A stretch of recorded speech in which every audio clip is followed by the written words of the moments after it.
fondation de la journée scientifique organisée avec la faculté de droit de l'Université de Kinshasa le samedi 22 novembre 2025.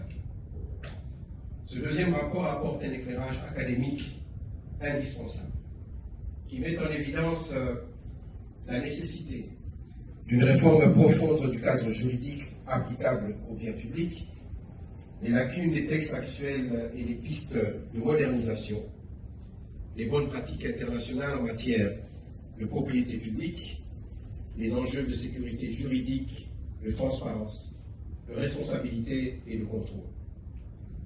Les fondements devront guider l'élaboration du Code de la propriété des personnes publiques.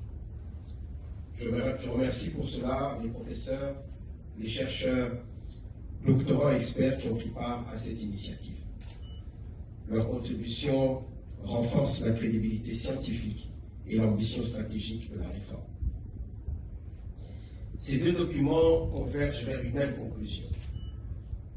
La République démocratique du Congo doit se doter d'une véritable politique nationale du patrimoine immobilier public articulée autour de plusieurs piliers, à savoir un inventaire fiable, exhaustif et géoréférencé du patrimoine de l'État, un système numérique sécurisé conférant une visibilité en temps réel, un cadre juridique moderne, protecteur et conforme aux standards internationaux, une gouvernance institutionnelle clarifiée avec une coordination renforcée entre ministères et services publics, des mécanismes innovants de valorisation économique du patrimoine pour soutenir le financement du développement, des mesures strictes de prévention, de contrôle et de sanctions contre toute forme de spoliation ou d'occupation illicite, le renforcement des capacités techniques des agences, administrations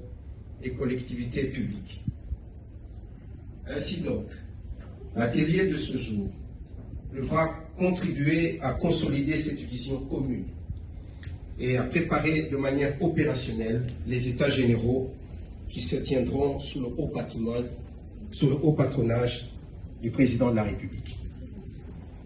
Je réitère ici l'engagement total du ministère de l'Urbanisme et Habitat à travailler en étroite collaboration avec le ministère de la Justice, le ministère des Affaires foncières, l'Agence nationale de protection du patrimoine immobilier de l'État, les provinces, les communes, les experts nationaux et internationaux.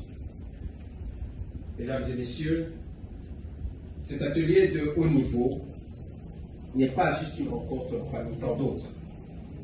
Il constitue une étape décisive sur le chemin d'une réforme historique, la restauration, la protection et la modernisation du patrimoine foncier et immobilier de l'État congolais. Je vous invite donc à des échanges